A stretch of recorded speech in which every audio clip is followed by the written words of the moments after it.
Hello, everybody, and welcome to the very first episode of the InQ podcast, which is a project that I've been wanting to get going for quite some time.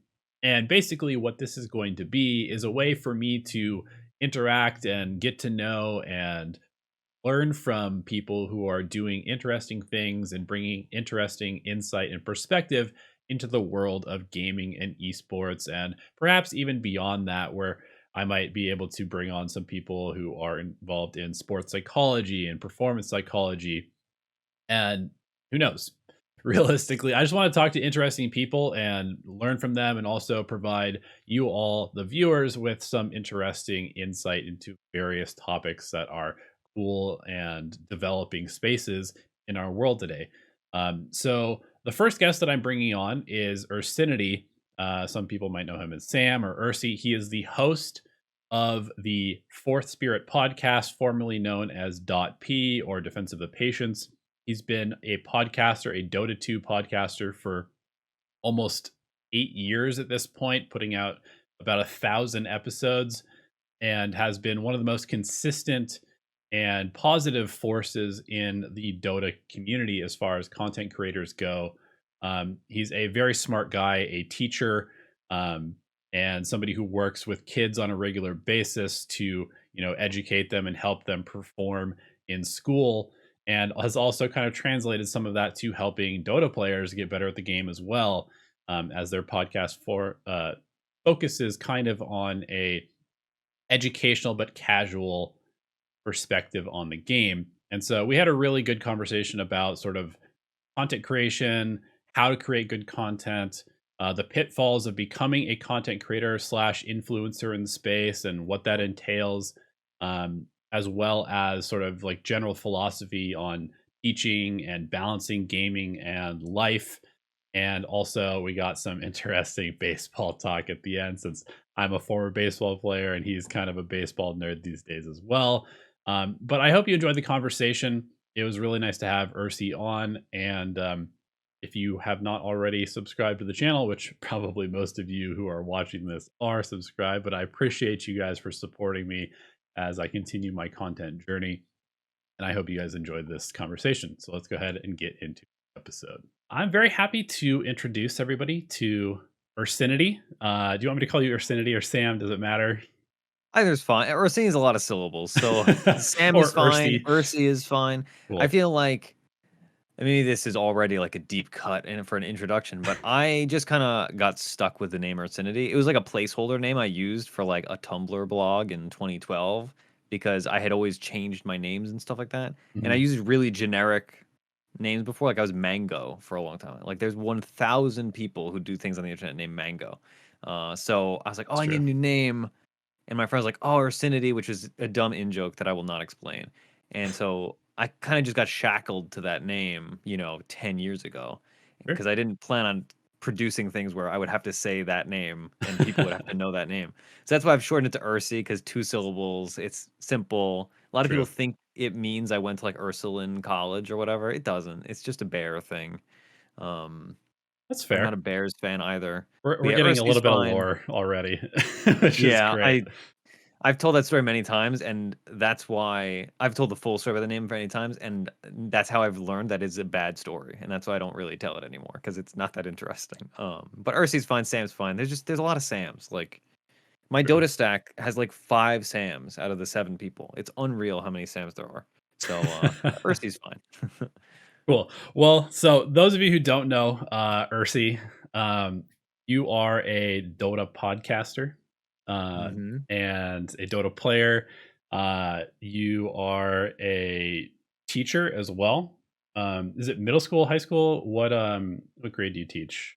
So I was teaching middle school for the last couple years. I was teaching 7th grade, which is like the first half of U.S. history, aka the boring half. And then, as of recently, though, I've been teaching high school, which Okay. is an interesting jump. But I run a credit recovery program. So basically, like if kids are, at least in New York State, there's very specific standards for if you want to graduate high school, you need to have Global 1 done, Global 2 done, U.S. history done, Gov and Econ.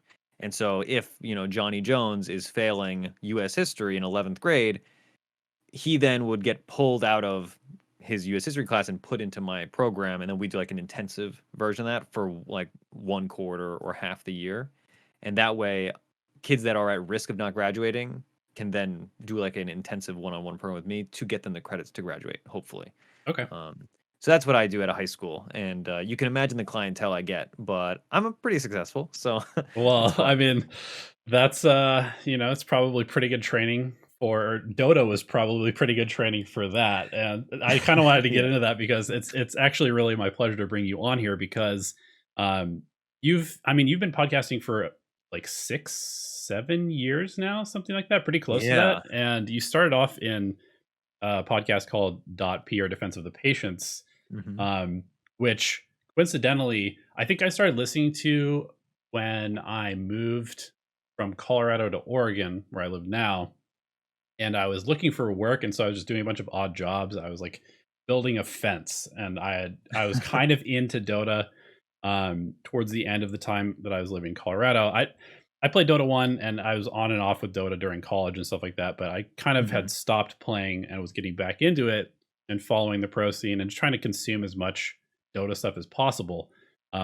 And so while I was doing these random odd jobs, I would listen to podcasts about Dota, and yours was one of the first ones that I found. Um, and because it was super well produced and you had some very interesting and good characters on the show as hosts, um, it became a very sort of like regular entertainment thing for me to enjoy while I was doing work and looking for jobs and stuff like that. And it kind Mhm. of almost pushed me into what I'm doing now, which is, I mean, I've been a content creator now in the gaming and esports space for about 5 years. And I kind of owe a little bit of that credit to you guys because, Wow. I mean, you guys were like a couple of 5K players, couple of bad players as well. And you were kind of teaching each other. And I was like, you know what? I'm not going to be a pro player, but I know a decent amount about strategy and gaming and stuff like that. I bet I could probably talk about this as well and make content. So it was That's awesome. kind of an interesting jumping off point for me. Boy, yeah, I mean, that's the goal, really. I've had so because podcast is like a growing hobby, and it's both a growing industry and also a growing hobby, which is an interesting kind of space to be in. But I've had a few people tell me stories like that of like, oh, like I wanted to make podcasts because I listened to podcasts and I realized like, oh, this isn't something that famous comedians do. It's something that like everybody can do if they want to, right? And that's not to say that's easy or doesn't require commitment, but it is something that I kind of stumbled my way into where I was a listener of P during their first like run of like 50 episodes. And I was the annoying because at the time it was only like the quote unquote bad players of the later varied podcast. So I was the annoying kind of like 4K later 5K player who was like, actually, you're wrong about this. Bah, bah, bah, bah, bah. And so they're like, you know what, like, and also I was in their in houses and I was Uh, the best player in the in houses. And so then later on, they were like, "Oh, do you want to come on for a guest spot?" Like, "Oh, whatever." And then later on, that guest spot went really well. And they were like, "Oh, why don't we like just do a whole show?" And so then I started a new show, Theorycraft Thursdays, and then very quickly I brought my longtime friend Proud on. And then the rest kind of just it worked out nicely. that's funny. But You just at the like start, flexed I your was way just a into a listener. show. I was literally I've this is one of my stories that I haven't told in a long time, but I gave my own podcast a 4-star review, and that's how I like first got mentioned on the podcast. They're like, yeah, it was very small at the time, so they would read every review they got like on the show, Okay, I gotcha. and like they would always be 5-star podcast reviews usually. Later on, we got some 1 stars, but that's kind of another topic. But I was the first 4-star podcast review that they got, and they're like, "Oh, this guy Ursinity, like he said, I can't remember what the review was totally, but I was like, oh, great show, love it, except something like I think I said one of the hosts like argued too much or something Mm. like that. Like it was just some silly thing that was like an in joke where I was like, yeah, I love the show, but I'm just kind of making a joke and making 4 stars. And then a month later, suddenly I'm hosting the podcast, and like, yeah, we have a 4.8 out of 5 Because because of you. you, the host of the podcast, gave us a 4. And yeah, so it's interesting the kind of people you meet and like listening to content and engaging with content, and you just kind of stumble into, oh, I guess I do this now. Like, oh, I guess Right. yeah, this is a full part of my life. And now 8 years later, I've been doing it. We have 1,000 episodes on the feed in total.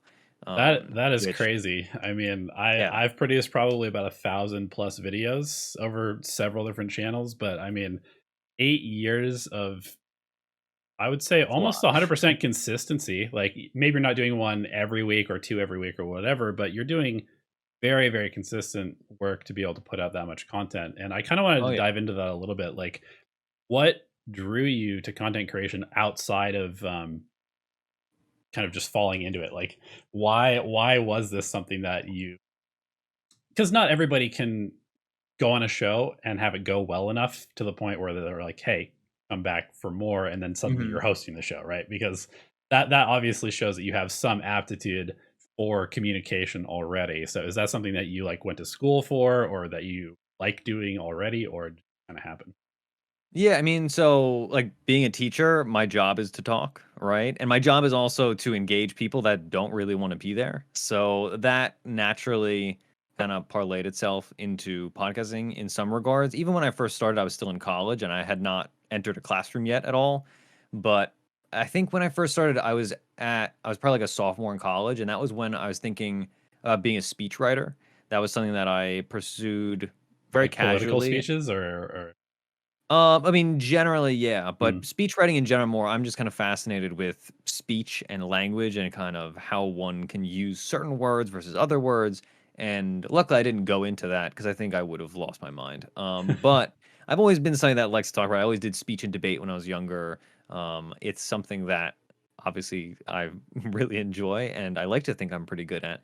And conveniently, I have a voice for it. I like whenever we would play Cards Against Humanity, mhm. whenever I would play, like, with my friends in college, they'd be like, "Oh, Sam, you should read the cards because, like, you do the reading voice." And it's just something that I guess I just, again, happened to stumble into. And then, I mean, when it comes to making stuff and doing content, I have always played Dota, right? I played Dota 1 just like you, right? I've obviously played Dota 2 actually, literally the entire time it's been out because I got into the beta pretty early.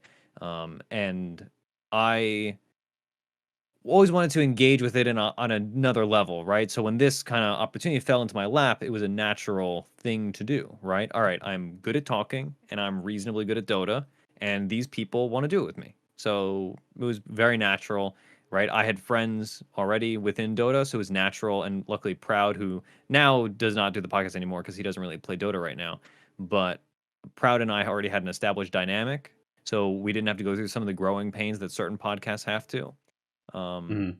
That makes and sense. it was just pretty natural, right? Like I like to talk to a fault, some might say. That's why some of our podcasts are a little on the long side, which is just a stylistic thing, right? Like anybody listening to this, I'm sure listen to other podcasts as well, and there are podcasts that are 30 minutes long and are very condensed and very edited, and there are podcasts that are 4 hours long and it's just like, a bunch of friends talking.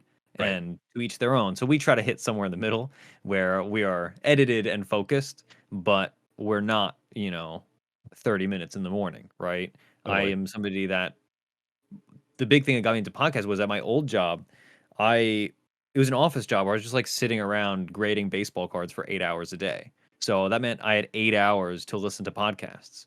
And so I voraciously consumed any and every kind that was vaguely interesting to me. Isn't And it Dota crazy that was a you big one. actually run out of content? Sometimes, Yeah, like, yeah, despite having these, like, 3-hour-long chunks of entertainment, you will still yeah. run out of content to listen to if you're doing something that's kind of like manual labor, or similar. Yeah, it's unreal, and especially, like, I've like, one of my current co-hosts, Zach, he listens to podcasts all in, like, 2 times speed, Mhm. and I'm just like, "How do you not run out of stuff?" Regardless of whether that's a good way to consume podcasts, that's kind of a pointless debate to have. I can't do it, but some people can, clearly, but, it's fascinating to me that he listens to everything, like, just to have background noise, I guess. Yeah. But yeah, I my backlog has grown ever since I started teaching, which is not a podcast listening job. Right. But my commute is long enough that I have tailored my podcast listening kind of roster to a Mhm. point that works for my commute.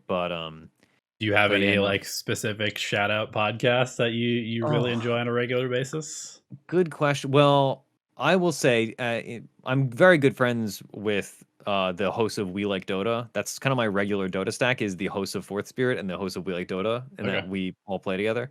So We Like Dota is another very good Dota podcast that is stylistically different from Fourth Spirit.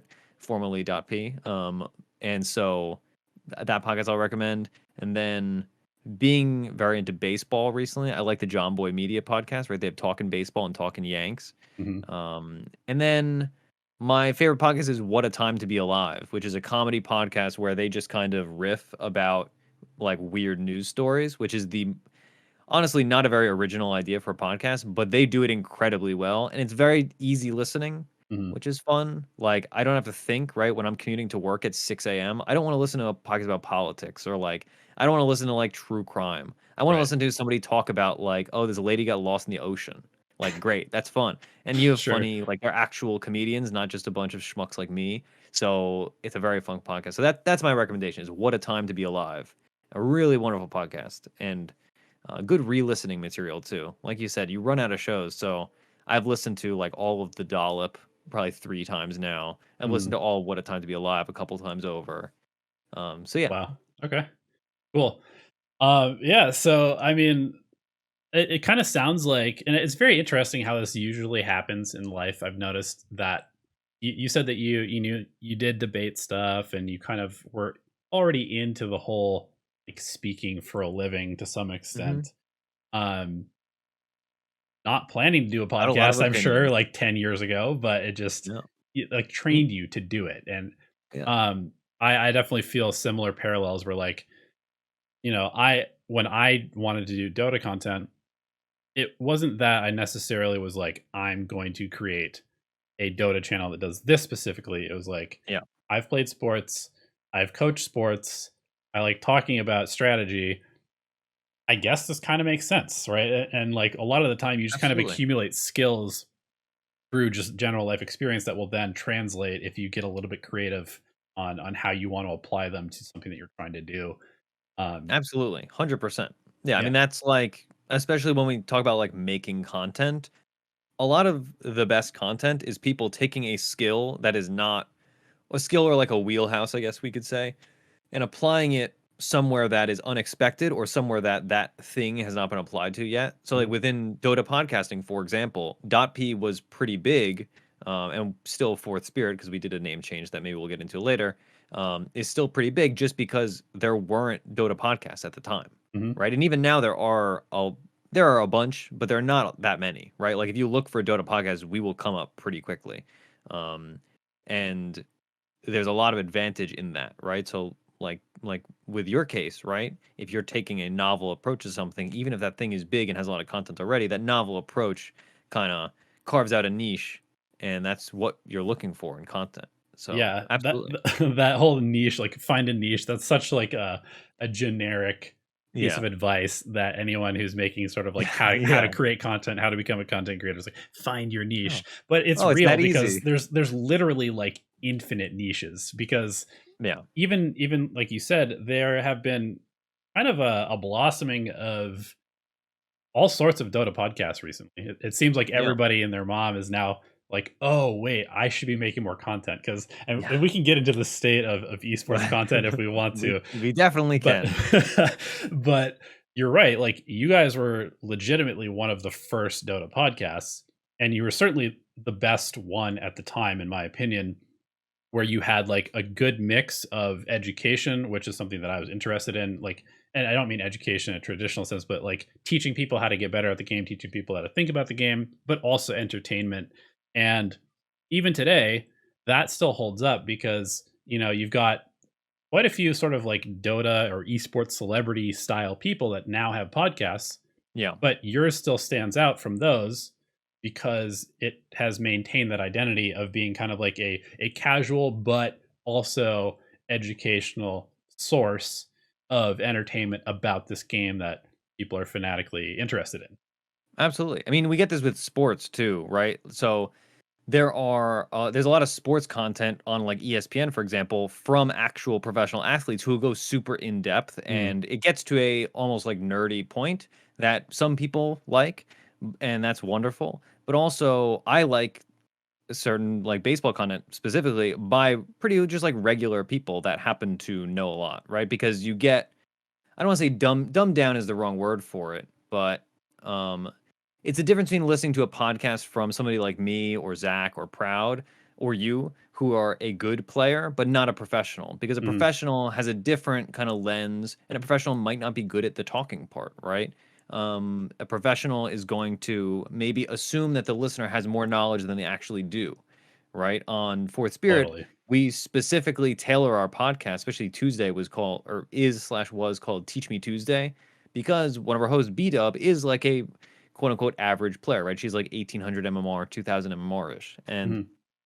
that gives that teaching lens, right?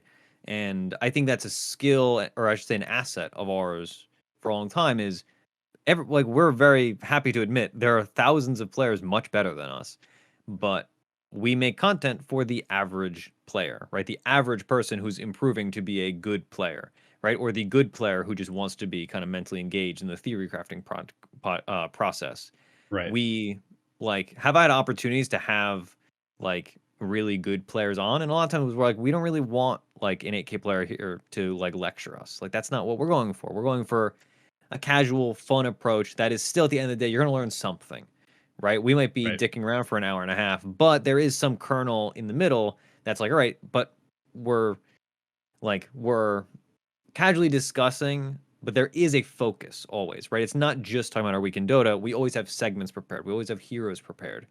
And we try to keep things, you know, focused within reason, but still casual because, we're casual people, right? I'm never going to make serious content. Even our deep dive shows are theoretically more serious.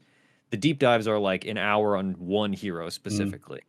But even those are tailored for the average player, right? We're not talking about some 9K strategy where you do this thing by creep blocking on Enigma with Eidolons and this, blah, blah, blah, blah, blah. Like that's just, we know that it's not applicable to the average player. So why would we spend 30 minutes talking about it?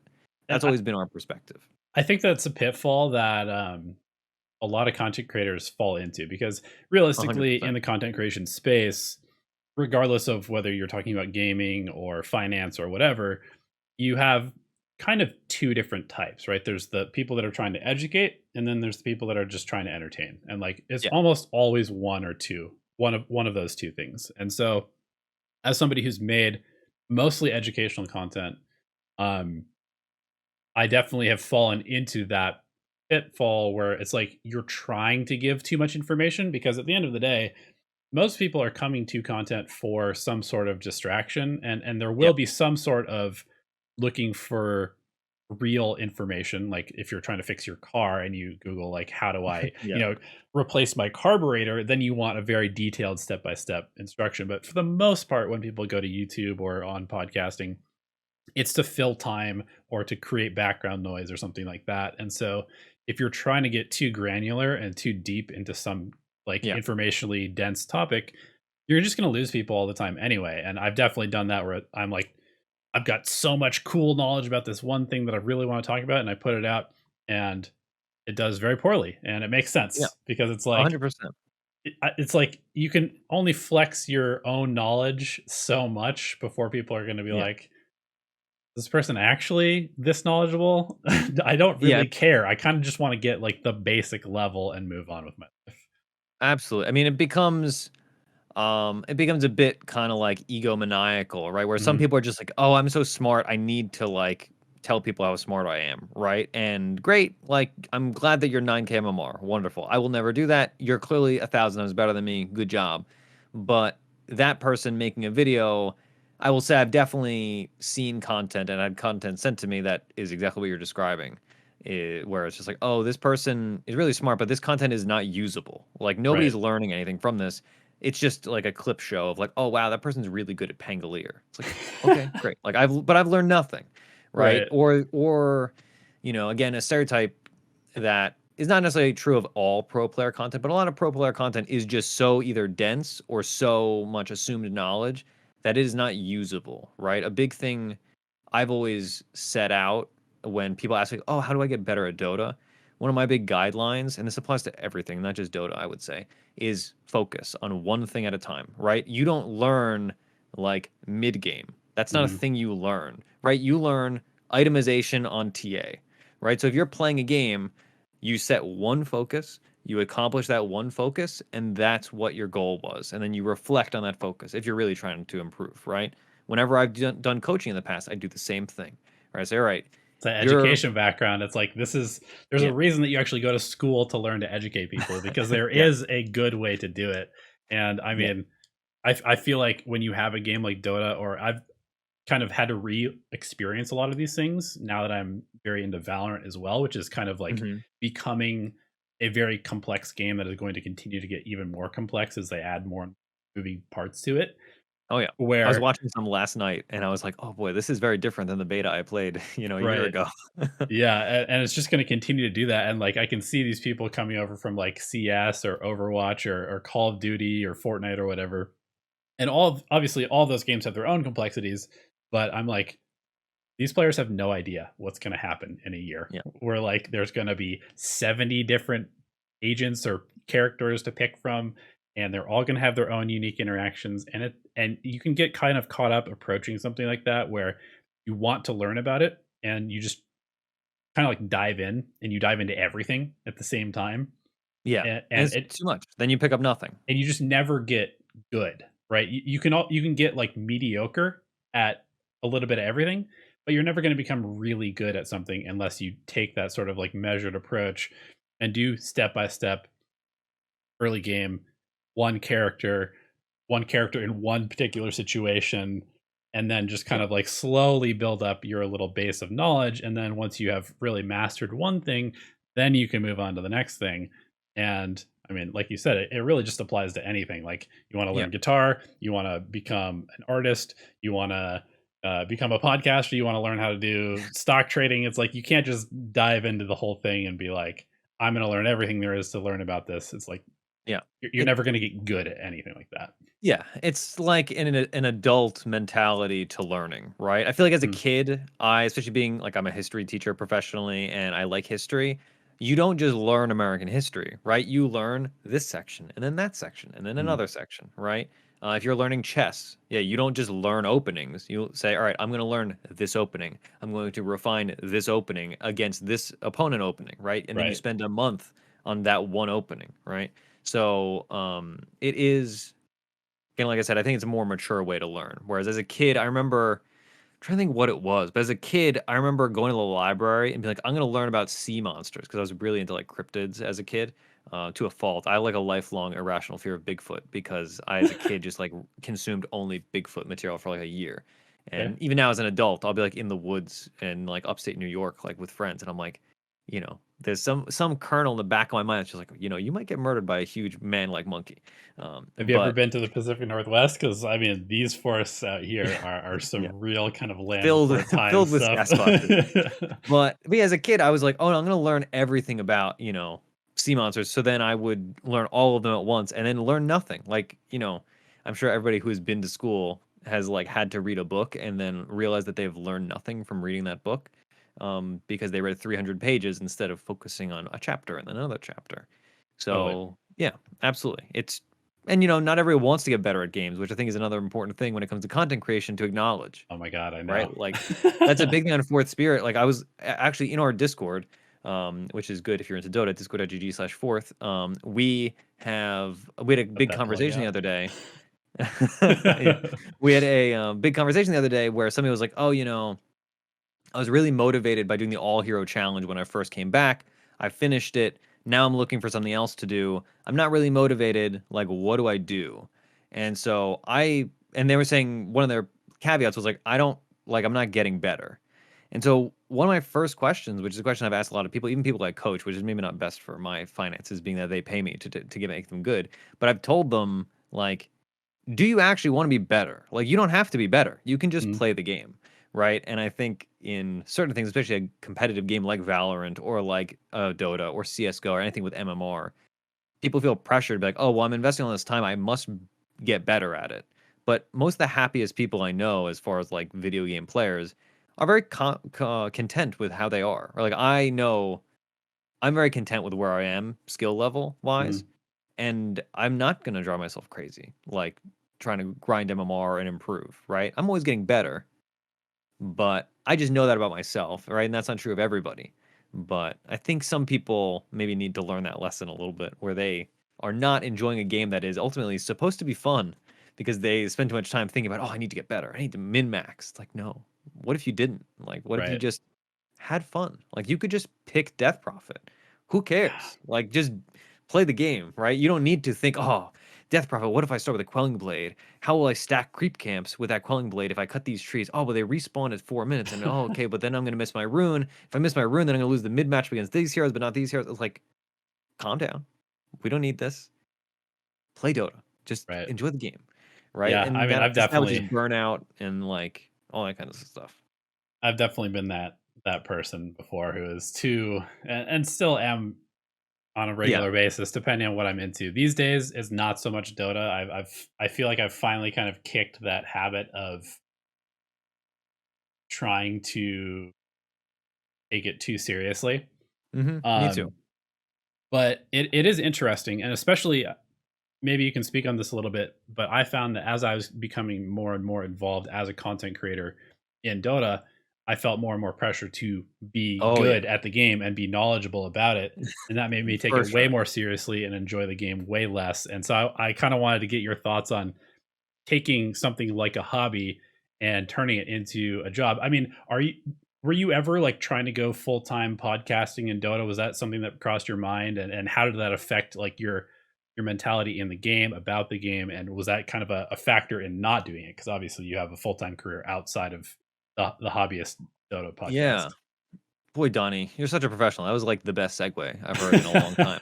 And I have to do segues all the time. I'm like, boy, I wish I could do that. So if we part this out, I will say to answer the part about whether I've ever thought about podcasting as a profession, it is something that I would be doing anyway, and so I'm happy to make a little bit of money from it. Also, that pays the bills because it's not free to make a bigger podcast, right? Like we Sure. have hosting costs like that.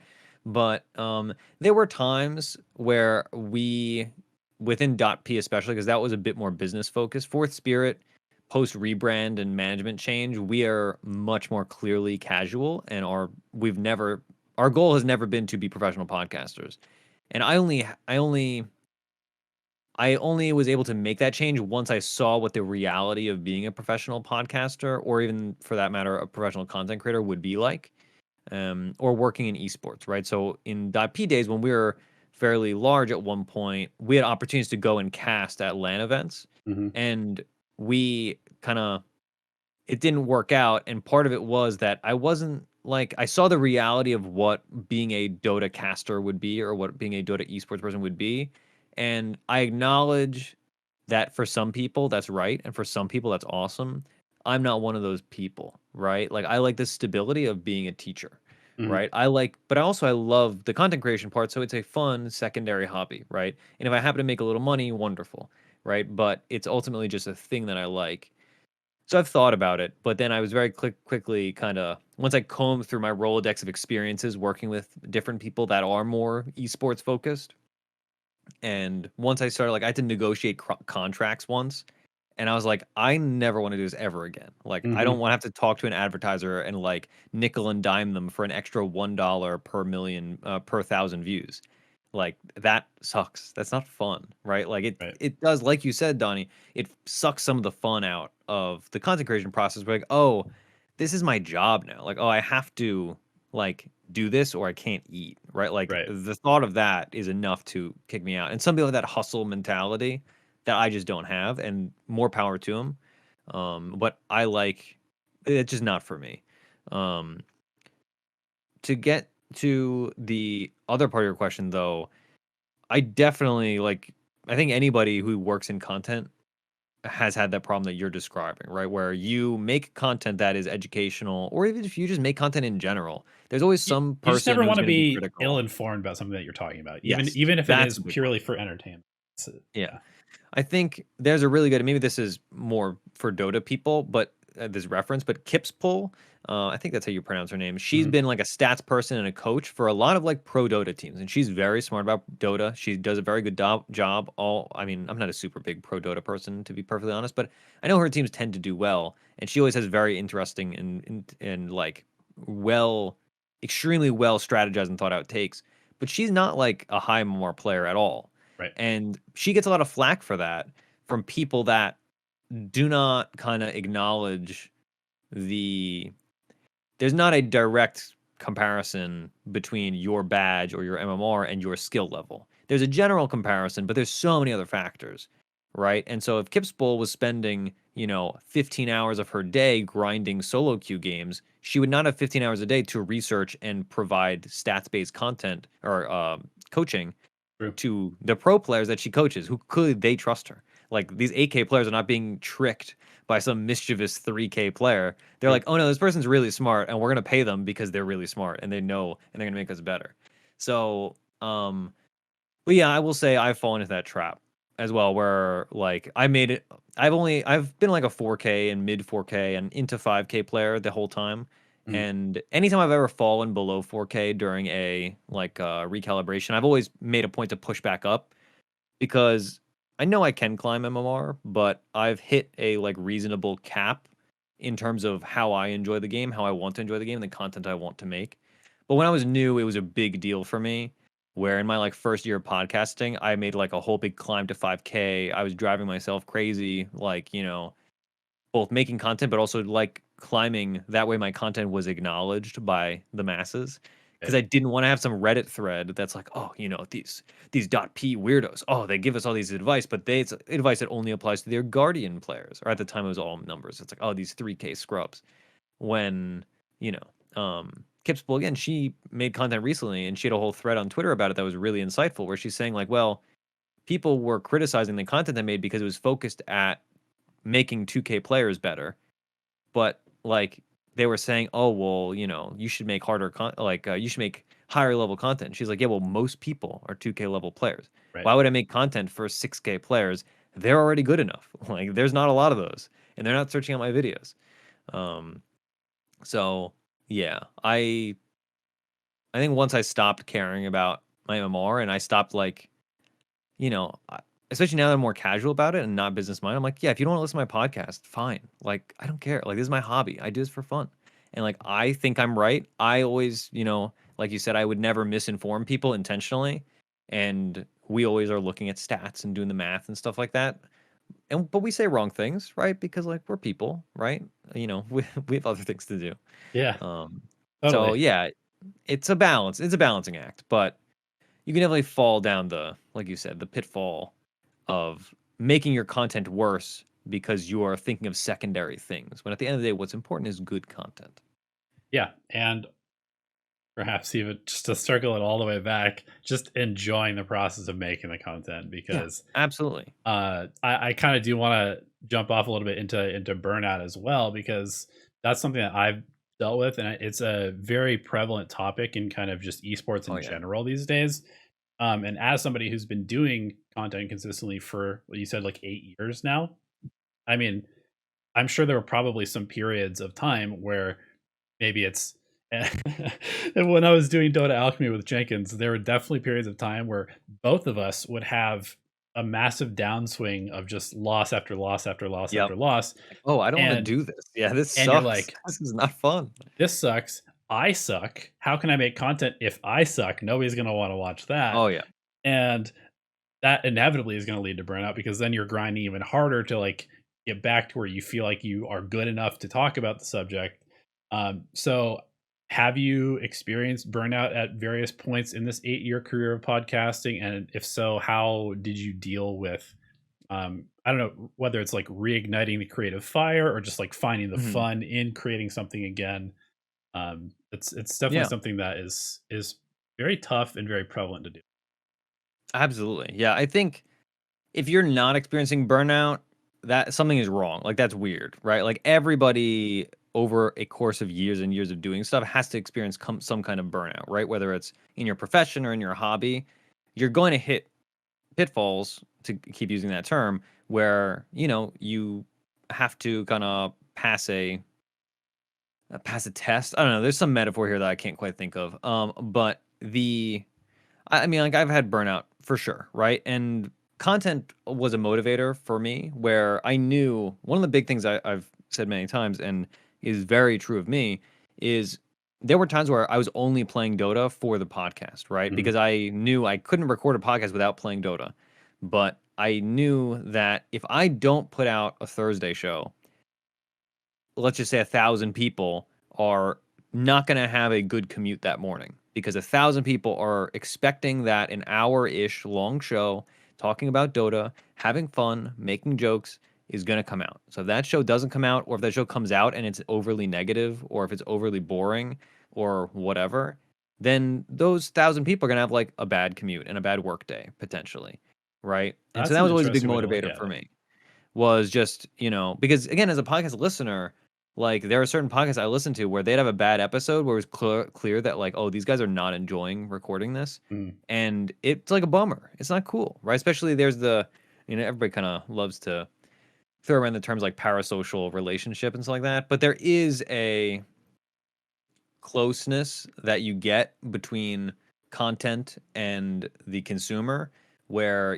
if I listen to What a Time to Be Alive every day for a year and a half, I kind of there's a comfort and like there's a familiarity to, oh, I'm going to hear these jokes from these people and whatever, and it's going to be bright and fun. And so when it comes to me burning out, you kind of have to mask that and you have to find a way around it because you need to make something that's good, Mm. right? And that's also why sometimes we don't put a show out because we're like, well, we don't have anything good to put out right now. So we're not going to force it. When Dota has been bad, right? Because, the nice thing or one of the weird things about esports compared to certain other kinds of podcasts is we have patches. So in Dota, there's been times where the game has been bad or the game's been bad for us specifically, right? Mhm. Like Proud, he's on a indefinite hiatus right now.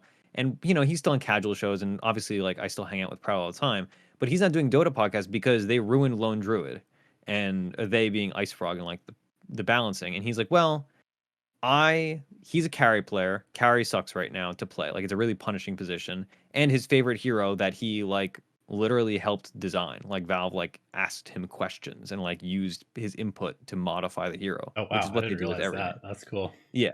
We've that we've talked about that on podcasts, so it's not secret knowledge. But Valve does that. Like Ice Frog does that. That is a well-known thing, is like beta testers and stuff like that. They talk to people that have thousands of games on certain heroes that are like thought leaders is an incredibly improper term here, but people that Cult like, leaders about specific heroes.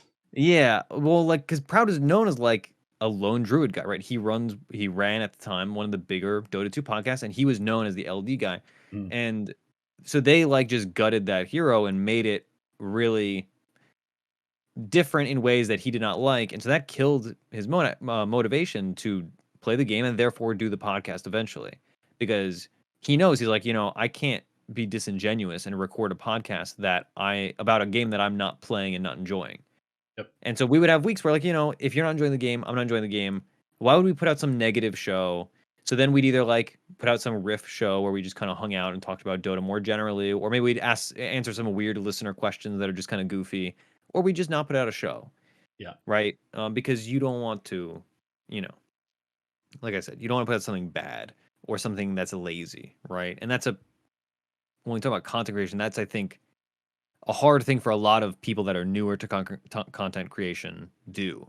Is like, oh, I have to put out a show, and then they put out something bad, and then that turns off listeners, right? Yeah. Oh my god. I mean, Yeah. I really it's just striking such a chord with me because I've been Yeah. through this many times, and even now, like I have this new Valorant channel that I've been building almost as like a side project for the last 6 months or so. But now it's actually, giving decent views and as Mhm. bringing me some sort of ad revenue where it's like a chance that I actually can just kind of like make Yeah. videos full time again. Yeah. But the whole focus of this was to basically undo all the mistakes that I made while doing Dota Alchemy. Because Yeah. for Dota Alchemy, I mean, we were doing nearly a video a day for like Wow. 2 years. That's And that's a lot. That's and a lot of editing, and it's one of those things that it I was definitely have a different appreciation for content creation having done it it was that I think a very lot of bad. people don't get. They're like, "Oh, a podcast, you just like talk to your friend for an hour." I'm like, "No, that's not how it works. We Right. do editing. We have to make sure everything's good. We have to make a topic list." Anyway, so that is a lot of work that you've done. That's for sure. Yeah. And so like just that whole process of at that point, and it was kind of important with the Dota Alchemy channel that we did put out a video every day. Otherwise we wouldn't Mhm. hit a income threshold Yeah. where we could both pay rent. And so there was an added level of Yeah. pressure that made it even more uncomfortable. And so I've been very, very careful this time around. And this is only something that you really learn from doing it and making the mistakes, or having somebody who's made the mistakes tell you.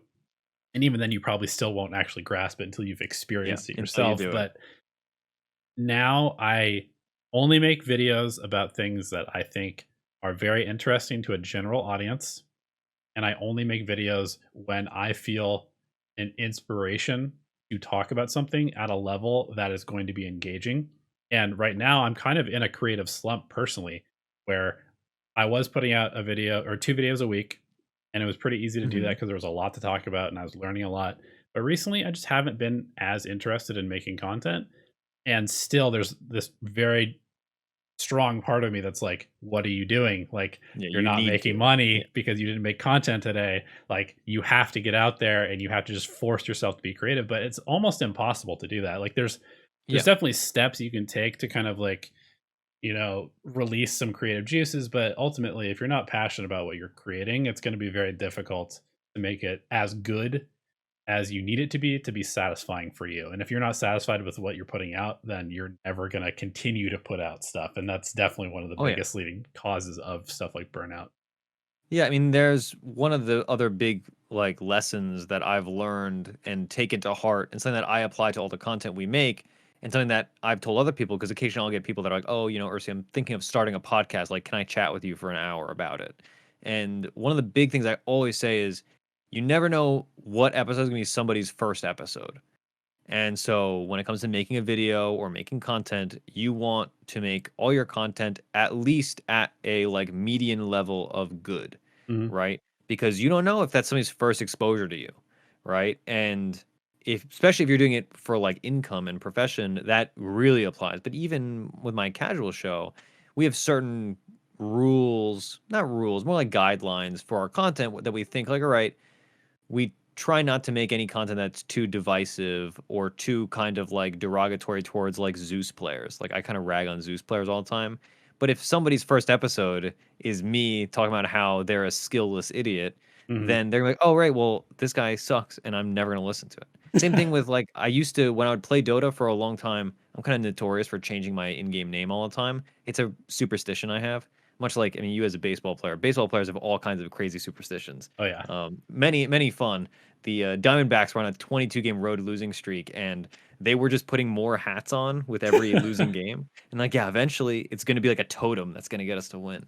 Um, and so one of my things I changed my name all the time, but for a long time when I was new to podcasting and content creation, I was like, all right, well, like this is serious. People would friend me just to watch my games and like watch replays and track my kind of stuff that I was doing. And so I was like, all right, well, I have to be .p.ursi, right? Just like a Mhm. clan tag that you'd use in like Warcraft 3 or whatever. Right. And so one of my big things then was like, all right, I can't flame or be mad. Not that I'm that flamey or mad at my pubs. I actually play the game fully muted now, which is a pretty recent thing that I would recommend to a lot of people. But Big I was like, fan. all right, I can't be bad in any of my shows because that might be somebody's first exposure to me. And then they're going to make that connection when they listen to a podcast. And they're like, oh, that's that guy that flaming that pub. Right. Mm. And I've said that to other people that I've like either hired for the podcast or grouped with for the podcast or streamed with is you never want your first impression to be bad.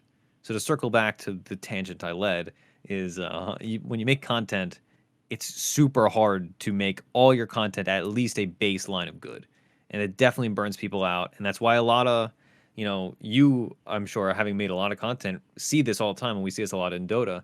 Not that I'm going to name any names, but a lot of people make a podcast for like 12 episodes Yep. and then they realize that it's hard and it's not going to get you a lot of listeners fast. Even if you're a notable person that like has a following, it's not easy to pull a following from one place to another. Yep.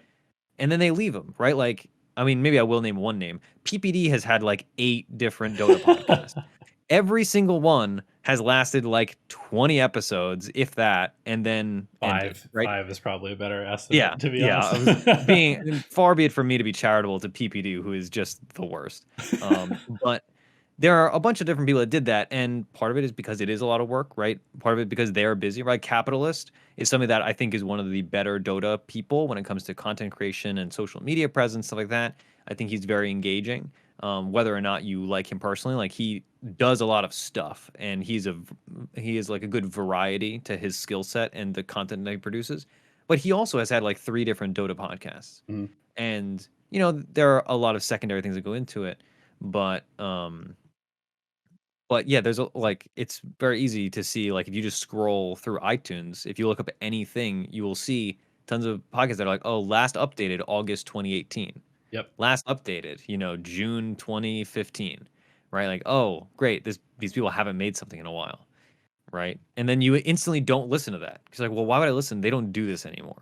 Same Right. thing with us, right? Like Totally. we put 2 shows out a week, and then we have one extra show for patrons that comes out on Monday, and we never miss a week, right? Like maybe we'll miss an episode, or maybe an episode will have a different combination of hosts because somebody's busy, right? One of our hosts is in Britain, so sometimes we have weird time zone things.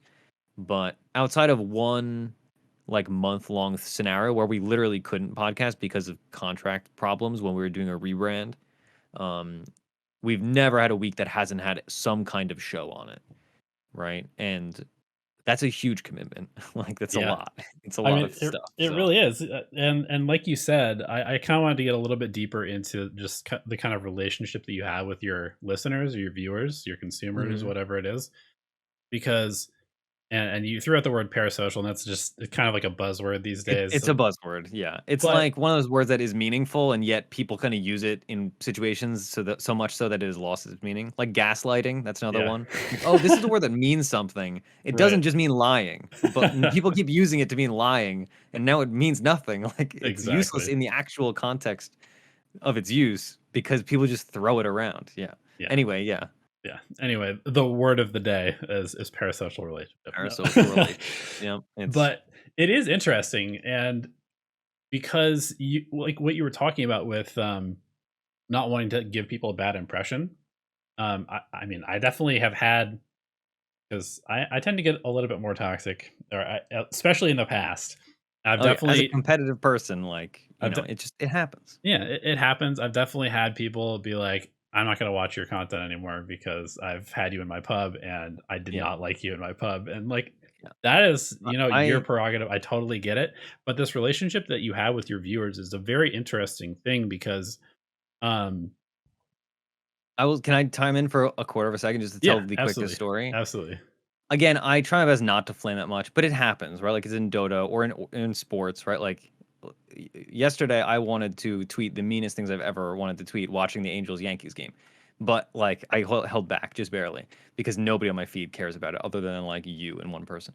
But in my like darkest moment of like just flaming in a pub where I was just so mad at somebody, which is hard to do. Like I'm not a very mad person. It's pretty rare that happens. My flame, literally, I remember it to this day. In one sentence, I said, I've made thousands of hours of Dota content, and even I could not make you better at this game than you are. Right. And that person, I'm sure, will never listen to my podcast. right. They will never seek out my thousands of hours of content. But I was just like, man, I've poured my like thousands of hours into making and editing and posting and talking about this game. And you are so incredibly dumb that like none of that it will even remotely begin to service the problems you have.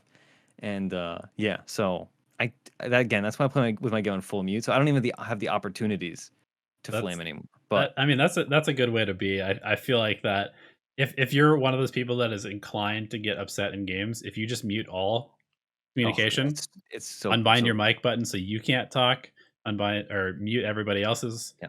you have like it's like a strangely peaceful experience because Oh, it's wonderful. you can just be in your room yelling at your computer and nobody will ever know except for maybe your Yeah, neighbors. But like yeah. and and probably at some point you'll get to a point where like you are realizing that you are just being really angry at nobody because Yeah, nobody's listening to you and it kind of exactly. like calms you down and it's sort of like a Yeah. weird hack to stop tilting in games to Life some hack. extent. Yeah. Exactly. Yeah. What's I tell people this all the time. I'm like, nothing useful has ever been said by the enemy team. Like, I literally, like, True. I played 8,000 hours of Dota. Not a single time has an enemy player told me anything that is remotely impactful on my game, other than something that will make me annoyed, or maybe make me laugh sometime. But usually make me annoyed, right? True. So why would I have that turned on, right? Like, why on earth do I let these people communicate with me? All it does is bother you. So mute it. That's one of my pet peeves is when people don't mute. I'm like, dude, we're trying to play the game. You're getting distracted because this person has made you mad. Stop being a child and arguing. Play the game. Come on. Right. Yeah. Anyway, I'm sorry. I totally derailed your thing because I wanted to tell that silly story about me being mean to somebody on the internet. But No, that's okay. I think that another topic, and we can circle back to the community thing in a second, but one of the other things that I wanted to touch on, and I want to get this in the podcast before we go too long, as we're approaching an hour here, um, is that there are a lot of life lessons that you can learn through video games. oh yeah, And like the amount of growth that you can experience through games, because obviously, I mean, I'm 32. I don't know how old you are, but if you were I'm in 20. I just turned 27. So okay, so you still grew up in the age, and I feel like probably maybe people that are like 10 won't have this experience, and they probably still will have the experience of their parents being like, "You're wasting your time, right? yeah. Video Yeah, games what are are a you waste of doing? time. Get off the computer, get off your console, whatever. Stop Mhm. playing Game Boy in the back of the car and watch the scenery as we drive across Kansas Yeah. or whatever." Oh, great. But the amount of things that I've learned over the last 5 years of playing video games essentially full time, and I always like to kind of throw that out there. It's like, hey, technically, I'm a professional Dota player because I Yeah, this is supported myself through tax Dota deductible. for 3 years Yeah. or whatever. But those types of things where learning how to handle tough situations, learning how to communicate with people from a wide variety of backgrounds, learning how to um, even just like persevere or set goals or come up with solutions for um, beating goals or solving problems, Oh stuff yeah. like that.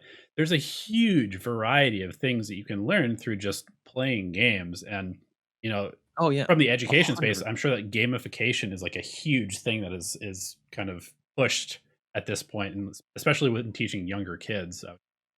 Oh yeah. I will say like one of the biggest ones is language skills, right? Like you mentioned communication, which communication on a variety of levels is true, but for people that are not English first language, like one of the guys I play with the most is A2K, who is one of the hosts of We Like Dota, and he is German and his English is impeccable, right? Mhm, And his English would probably be pretty good anyway, but his English is impeccable in large part because his hobby is talking to people in English to play video games, mhm. right? And to make a podcast also on top of that, right?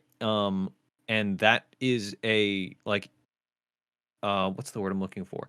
That is such a hard to quantify value to just being a person, right? Or like I know a bunch of Russian words, not that I know that much, but I know some Russian words that I learned just because I play Dota, right? I literally actually being a middle school teacher, I got a bunch of kids in trouble because they were cursing in Russian. And I was like, "Hey, Johnny, you can't curse in Russian." And he's like, "Mr. H, why do you know this?" And I was like, "Because I am old and I know a lot of things. Stop cursing in Russian." And so then the kids were like, I can't say suka bliet anymore. I was like, no, you can't. Because my Russian, I mean, I lied to them. I told them my Russian friend that I went camping with taught me them, which Sure. is kind You of can't true. admit that you're a Um, nerd. No way. yeah. You gotta be the But I cool was teacher. like, Just maybe you were in the yeah, Russian mafia or something like that, yeah, yeah. right? And then I had to tell other teachers, I was like, these kids in the seventh grade are cursing in Russian. If you hear them say suka bliet, tell them to stop cursing, right? Because they were getting away with it for like months, potentially, maybe Sure. years. This was in my first year teaching. Um, and they like because nobody knew, right? And so Right. that's like a silly story, but there's like so many small things you pick up, whether it's like, learning a new phrase in new language or meeting a lifelong friend, right? Totally. Like Proud is one of my closest friends and like I know him just because we played Dota together like once 8 years ago. We friended each other and then we ended up doing a podcast for like 6 years together, 7 years together, whatever. Right. Right. Yeah, I So definitely it learned to is type because of incredible. StarCraft, like Oh 100%, yeah. because I mean that game, I was never a good StarCraft player, but that game you have to be just like constantly multitasking, Oh but yeah. then also you need to be able to type to teammates because there was no voice chat back in the day or anything like Yeah. that. And so you have to still like somehow find out how to be able to type to people while you're also playing the game, which made me a Oh, pretty fast typer, even though my technique yeah. is probably awful. Yeah, I mean, whatever gets the job done, right? But yeah, Exactly. so you can learn so many things. And being a teacher, I will say video games introduce certain other difficulties into education that I could complain about, but I won't for the sake of time. But in general, kids learn an incredible amount, right? And so even there are some parents today that are kind of anti-video games, but that's a minority, I would say. Mm, And also, I think there is a rational amount of being against video games, because like one of the kids in my credit recovery program who is by definition failing his classes, he's like, "Oh yeah, I'm like a pro level Overwatch player. Like he plays in tournaments." I was mhm. like, "Okay, great, but like you need to pass English, right? Like that is not, you maybe you'll make your life savings off that, but also if you don't have a high school diploma and that doesn't work out, you're totally up a river, right?" Mm, And so I will say there are certain detractions where people are like, "Oh, I'm gonna be a streamer." It's like, okay, maybe, but if you're not a streamer, we need to have a backup plan, right? Like, yeah. um, Let's get into so that actually, because that is something that I am very interested in. As mm, somebody who is kind of risk averse, but also will take risks with a plan in place. mhm, Um, like at some point, you said that you never really wanted to be a pro content creator. Like you thought about it a little bit, you saw what was involved, didn't really kind of float your boat, I guess. And part of that yeah, was because of stability. And that's definitely something that I think maybe goes overlooked a little bit because, I mean, you've put out 8 years of content while also doing something full time, right? mhm, And so it's entirely possible to create something that you really love doing around a hobby or around some activity that you're super into while also supporting yourself and living a completely normal IRL life, right? oh yeah, Um, so that kind of balance is really cool, and I think if somebody who's listening to this is interested in becoming a content creator, that is the way to do it because all absolutely, those like problems of getting locked into putting out content because it's the only way you're paying your bills and that kind of stuff, it makes everything so much harder and so much more pressure filled if you only have one way. And there's the whole like Hollywood narrative: sell everything, move to LA, become an yeah, actor because yeah, there's no other option for you. yeah, But there is. Like you can work a part-time job and then stream on the side, and then like once you start getting a few subs, like maybe you don't have to work quite as much, but you can kind of gradually make the transition into what you actually want to do without having to put yourself in a situation where it's literally like you're homeless or you're yeah. successful. Yeah, I mean, it is like some people have that gambler's mentality where they can do that and they're just like, you know what? This is my thing and I'm Mhm. going to be a Twitch streamer. And some maybe that works out, let's charitably say 10% of the time. It's more like 0.1% of the time, but let's charitably say 10% of the time. Well, like the other 90% need to have a backup plan, Mhm. right? And again, you and I both are varying degrees of risk averse people, and I don't have that gambler's mentality, right? I came into this if suddenly like it had worked out that I became a pro podcaster for some bizarre reason that like maybe let's say Dota just became the biggest esport by like a huge margin and suddenly I have, enough Patreons to, pay my rent and pay my health insurance and whatever. But I think a good perspective to have for anybody that is either a content creator already or anybody that is thinking about it or going into it is it's something that is fun to do. It builds skills that are applicable outside, right? Like when I was a teacher and I had to do distance learning, I was really good at it because I was like, oh, I Oh, hell yeah. make things for a living, or not a living, but I make things on the internet for a hobby. So Right. I was training other teachers and like, all right, this is how you use OBS. So I'm sure I think the school district I work in is the only district where the middle school is using OBS to record their asynchronous lessons. But Everybody else like everywhere else is Google like, Meets or some yeah, yeah, janky Skype. Probably half the yeah. people are still using that Yeah. program. Meanwhile, I was like setting up OBS profiles for like 60-year-old, like biology teachers. But Beautiful. so it builds skills. Like it's literally on my resume. Right? I'm like, not that I am like, the most accomplished person on earth, but my teaching resume is very full. Right. Like I've had a lot of different positions, stuff like that. I've held a lot of different positions in different levels and stuff like that. But I still keep the podcast on my resume because it's a differentiation in skill set, right? Mhm. A lot of people have been, assistant director of a camp before.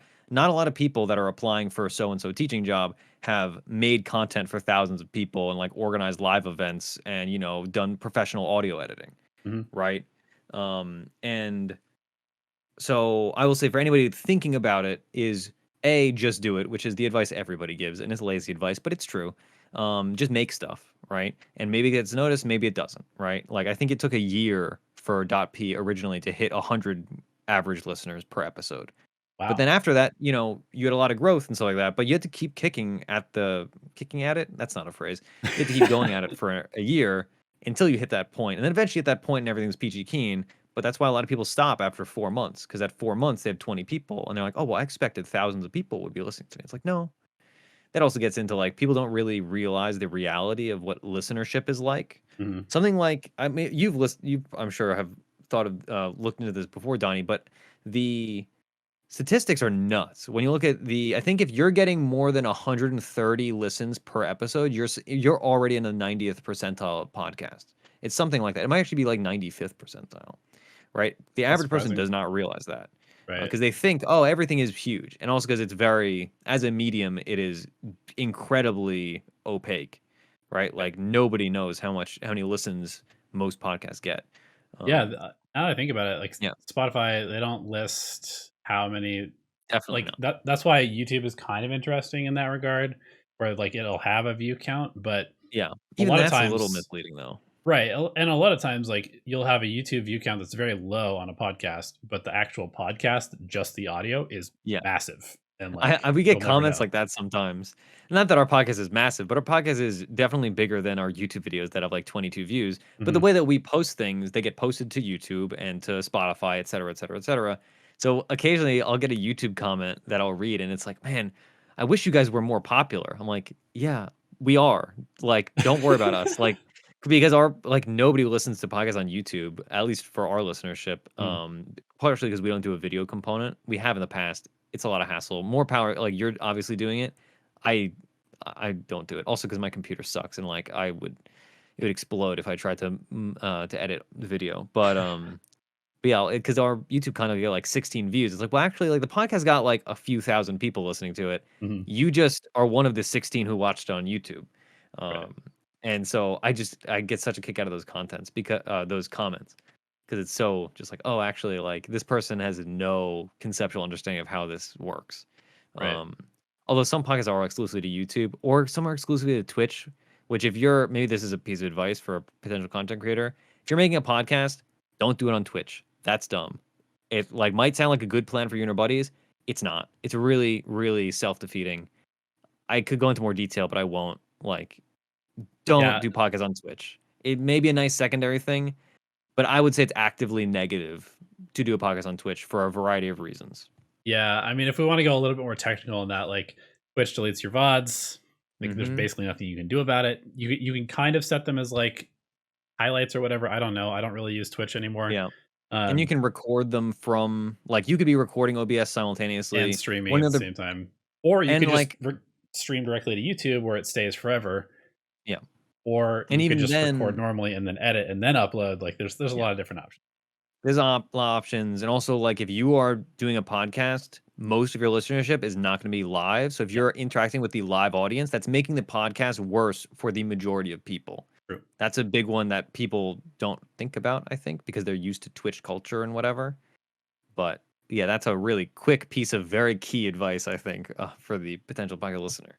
Just because it's Right. easy doesn't mean it's good, right? Yeah, yeah. Oh my god. All And right. Twitch viewers don't cross over either, also, because They really don't. demographically they're different. Demographically, people that watch streams are younger people, and people that listen to podcasts are older people that are professionals because they listen to them at work or on a commute, right? Twitch viewers tend to skew younger or unemployed True. or whatever. That's not obviously that's just demographics, not everybody. Um, but it's because they have more time to watch people, whereas people that are busier have time to listen, right? So Yeah. that's like boring demography stuff. But Yeah, every also little piece of information counts when you're starting on a journey of content creation. there is like I would say the 90% of big streamers, um, their only YouTube content tends to just be like stream clips, Highlights, yeah. which in my opinion, I don't understand why people watch that. But I guess because Yeah. the audiences are so different most of the time. I mean, I watch stuff on Twitch, I also watch stuff on YouTube, but like you're saying, probably the majority of people mostly watch on one platform other. Mhm. And so I guess that makes a little bit more sense why stream highlights would do okay on YouTube, just because it's not really like Yeah. who's going to sit there and watch every single one of like I don't know XQC's streams. Yeah. Yeah, I'm sure there's Yeah, it's some true. people, but very few people are going to be there.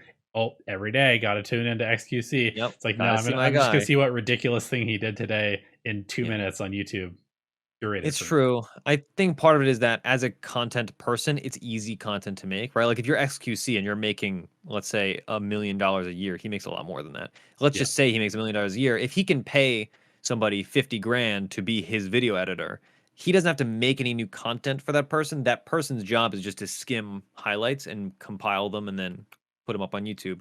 And then maybe he makes back his 50K. Or right. maybe he makes even more than that. I mean, it's a business, right? So I'm sure something like that also has like a business manager because, like, You'd be surprised. running a business There's a is lot of hard. streamers who do not, but Yeah, well, that's you true. could There's very very quickly like triple or quadruple your revenue if you just did stuff like that. Where yeah, if you're a streamer, and another thing to think about is the streamers that are able to do this for the most part in terms of just like clipping their stuff and putting it on YouTube because I see I'm kind of a YouTube nerd, and so I will go mhm. through and like sort by uploaded in the last 24 Oh hours, yeah, uploaded in the last 60 minutes, like because I want to see what is performing well now for a specific topic, especially if I'm thinking of covering it as well. yeah, And so I do kind of a lot of research in that regard, and you'll see, uh X360 no scope junior X whatever yeah, uploading their Twitch clips, and on Twitch they have one viewer, and on YouTube they have no views because like it doesn't really work, right? You have to have yeah, some sort of audience that would potentially be searching for you through Google or yeah, YouTube to actually find those clips. And so I don't know really where we're going with this. Like, this is how to be a content creator advice yeah, segment that we're doing right now. But if yeah. I you want to be a content creator, do not just clip your two viewer streams and put them on YouTube. That is a waste of your time. But if you are a large content creator who makes most of their money through streaming, do pay somebody to clip and upload because that is a way to basically like double your reach instantly, basically. yeah. There are again, nobody's listening to us that is a huge Twitch streamer, I think, but there are. I would say the kind of point of this conversation is there are a lot of common pitfalls that you're outlining and I'm outlining that I think people that have not done content before fall into. Mhm. And so I always give these kind of anecdotes because I don't want people to fall into them again because it's a waste of your time. It really is. And a big thing with content is if you're doing it as a passion project and you also have a full time job, or maybe you're a full time student, or maybe you just do other things, you don't want to waste your time, right? Like you want to kind of not that there's any fast track, cheat key, but you want to do things with intention and you want the things you're doing to be useful, right? So if you're making something, you want it to get to as many potential people as possible. Even if not that many people go for it now, you want it to be findable later, right? If your Twitch clip is just named, crazy sniper headshot, nobody's going to find it, right? If your YouTube clip is named, uh, coaching guardian level necrophos 7.29b, that's findable because somebody is going to look up how to play necrophos and maybe they're going to look up necrophos 7.29b, and then they're going to find that clip because you have good SEO, right? You are not even clips are also not for YouTube. Like clips are for Twitter, right? Like YouTube you should put a True. compilation of clips. um I mean, but yeah, fun yeah, fact about that. What you mentioned is kind of interesting because at first, when you're like sick, crazy headshot, I was like, actually, that's kind of a banger title for a video because the YouTube meta has really evolved recently, where it's like you'll see people literally just putting like I, I forget who it was. It might have been like Logan Paul or something like that. Their uh-huh, title of their video was literally just a period, and it had yeah. like 25 Well, million views. But that also again, gets into algorithm stuff, I right, think, where it's like, exactly. oh, this channel already is popular. I think if you're an Yeah, unpopular channel, though, you're never gonna get that kind of you're not the gonna get reach, like the push from the algorithm. exactly. But Yeah. There's all kind then of weird metagaming too that yeah. yeah, I mean, to your point about the more specific titles, I mean, I don't want to like discount anything else that Jenkins and I did for Dota Alchemy, but essentially, we built the channel off of looking at the patch note streams and videos Mhm. that Purge would do, right? His Mhm. Purge is a Dota personality. If you're not from Dota listening to this, but one of the kind of like the OGs of Dota content Yeah. creation. The cornerstone kinda the guys He that everybody knows. Nobody exactly. English speaking doesn't know Purge. Right, and he's famous for doing these 5-hour, 7-hour, 12-hour long patch note streams where if there's a ton of changes to the game, he goes through every little thing, tests everything out, theory crafts every little thing about it. Mhm. And I saw this, and there was nobody else really doing patch note videos at the time. I was like, wait, he's doing 12 hours of patch notes, and he's uploading it a day and a half later because it literally takes a day to upload a 12-hour video to YouTube. Yeah. What if I did 15 minutes of patch notes and uploaded it literally 20 minutes after the patch came out? Yep. And Boy. sure enough, boom, instant views because you just put patch notes for the exact patch. And what's the Oh, yeah. first thing people are going to do? They go to YouTube, they type in patch notes, patch note analysis for this patch. And that content is not going to be relevant 6 months from now. So you're not going to get recurring views. But if you are Oh, yeah. trying to build a channel, there's nothing better than finding stuff that is happening right now that people will be looking for and just putting it out on Oh, YouTube yeah. with a very simple title that is exactly what they're looking for. Yeah. They type into the search. That is a huge I mean, timing is kinda everything, which again is another cliche of kinda content and stuff like that. But our one of our top 3 podcasts of all time got, like, 180,000 downloads, which is not even remotely close to what we would normally get, even on a popular show. Mhm. And that was our 7.0 Patch Notes review, which was 7 hours long. But the big thing about it was we were the first podcast format episode of the thing. So if you looked up Dota Podcast 7.0, or even if you just looked up Dota 7.0 patch review, we just, I guess, had good SEO or whatever, Mhm. which is search engine optimization. If you're not familiar with that word, but that was a huge deal for us, and that also got on Reddit, which I could complain about the R Dota 2 mods a bit because they have there are certain rules about like you can't self promote Right. podcasts and content in general on our Dota 2, and yet some people are allowed to do it all the time. But I'll digress from my Reddit is a petty very complaints. interesting thing because I've used Oh Reddit boy. pretty heavily to build my Valorant audience, Hmm. but it's one of those very kind of like there's a lot of and this will be our final segue into baseball, which is kind of where I want to like end Okay, the good. podcast. But there's a lot of unwritten rules in Yes, Reddit and in baseball. And and and yeah. and on Reddit, they will have a sidebar of rules, but there's a lot of just like it's supposed to be kind of like an aggregation of just general news and random stuff about a topic. And if you're trying to use it as an advertising service, which I see a lot of people go in there and like big organizations, pro teams, tournament organizers, they go on and they're like, "Hey, come watch our thing." Gets Hmm. no upvotes, gets no comments, nobody cares. Even if you have a million followers on Twitter, nobody cares because Reddit it caters to a very specific audience, which is people who are just trying to consume like bite-sized little discussions. Hmm. So for Dota, we took our video scripts and we put them in text format and Oh, put them on Reddit with a link to the video. If you guys want to, if you guys don't want to read, here's the video. So we did that smart.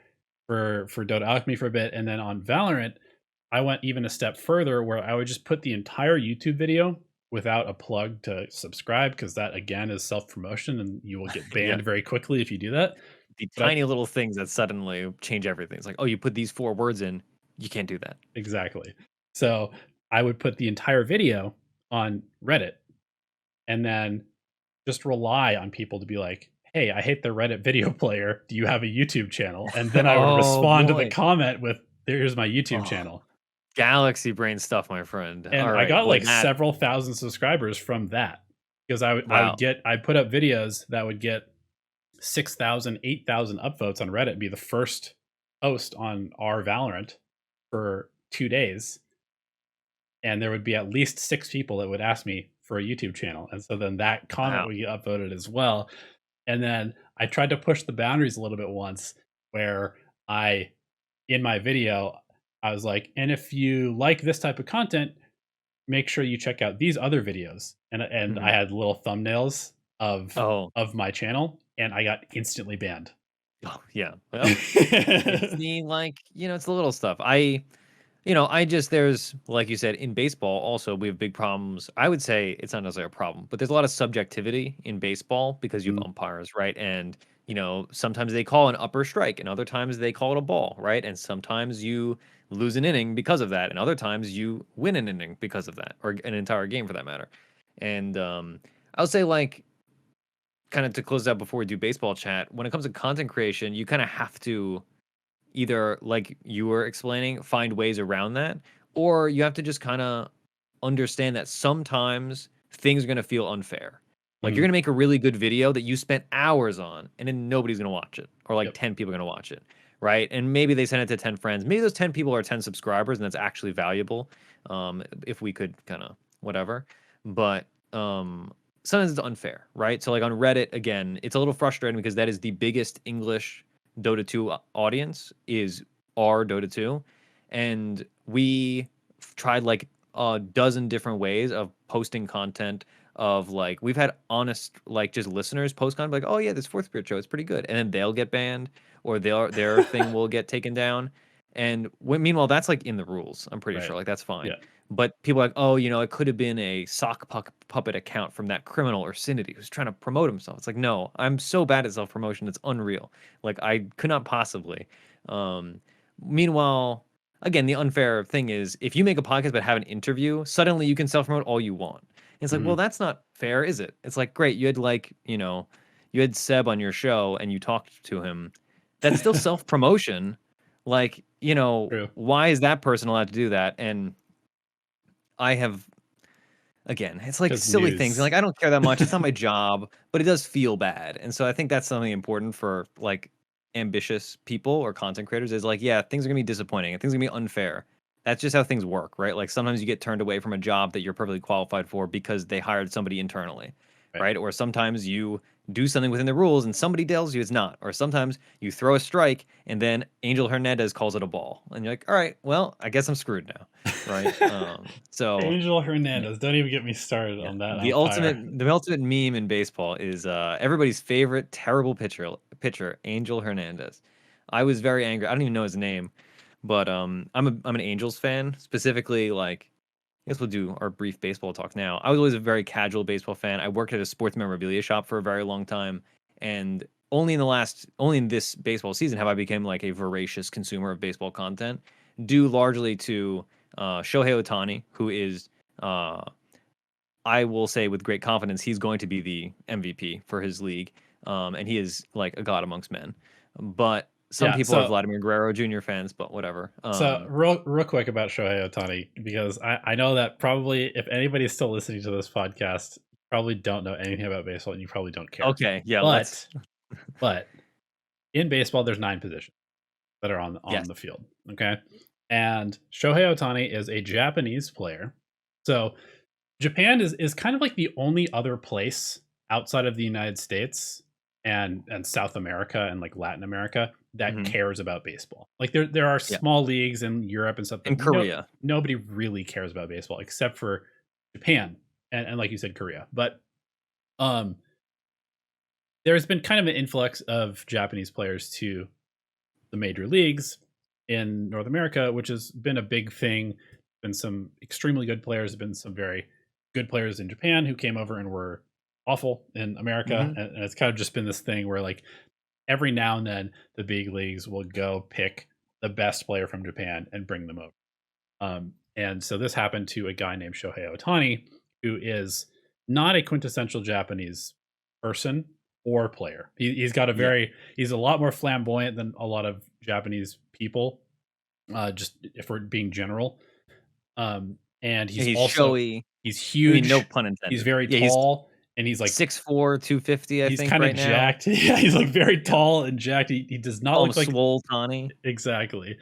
And not only that, but he plays pitcher, which is a position in baseball that generally plays once a week, maybe twice a week, because you have to throw a lot of pitches, your arm gets sore, Hmm. etc. Like there's health reasons for why you don't Yeah. pitch very often.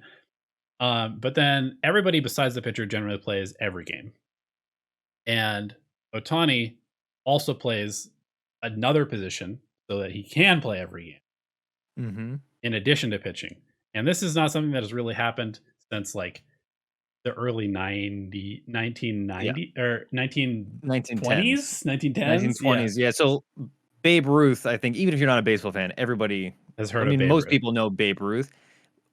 Shohei Ohtani is so historic and novel that the only comparison for him is Babe Ruth.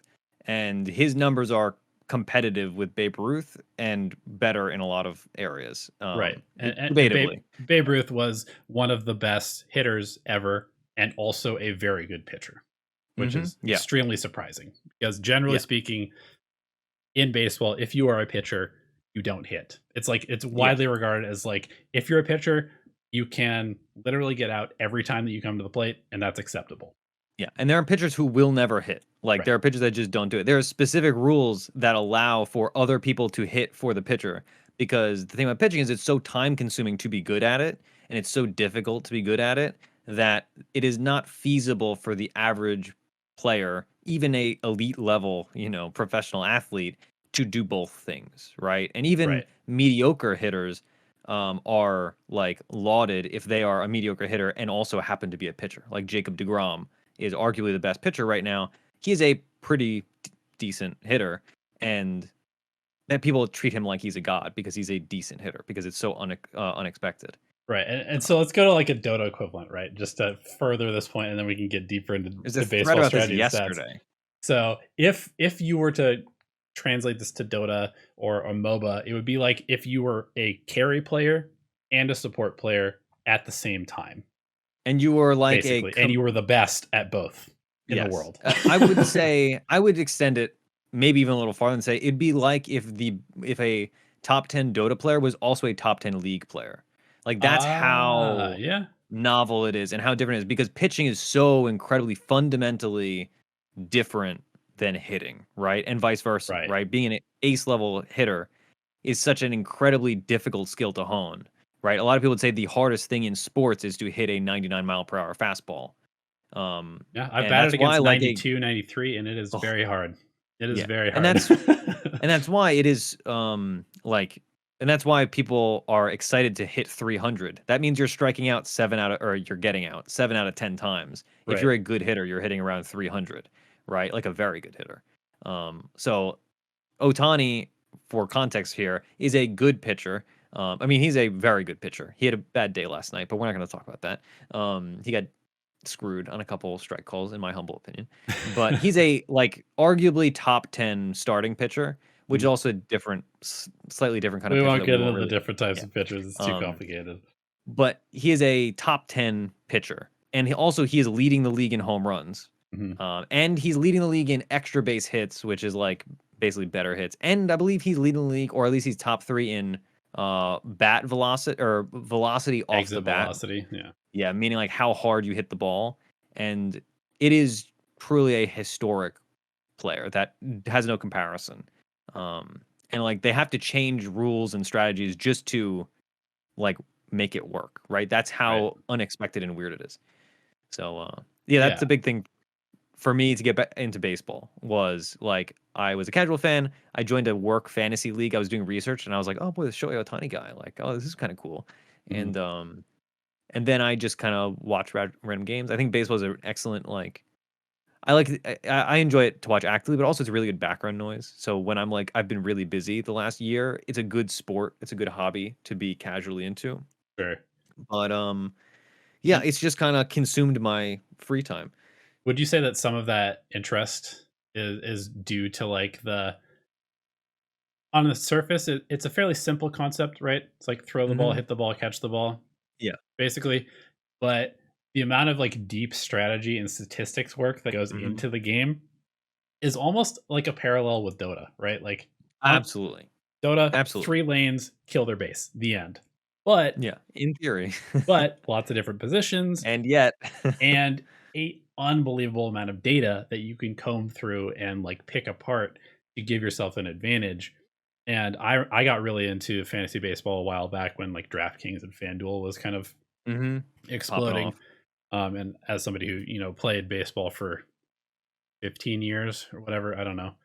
Um, I've never been a huge fan of watching it unless there is that statistical part in the background where it's like, Mhm. oh, I'm very into like the points as they accumulate based off of getting a double or getting a single. Where, like you said, it's very difficult to even hit the ball. Period. So, Yeah, and yeah, then and then you can kind of like create an interesting lineup based around just trying to find little value plays, and that's what we do in Dota and esports too. Is like you're looking for every little tiny edge, just to kind of like not only give yourself a competitive advantage, but also just be creative, right? Like yeah, that's a huge part about it is like being creative through data analytics and like analyzing complex situations. yeah.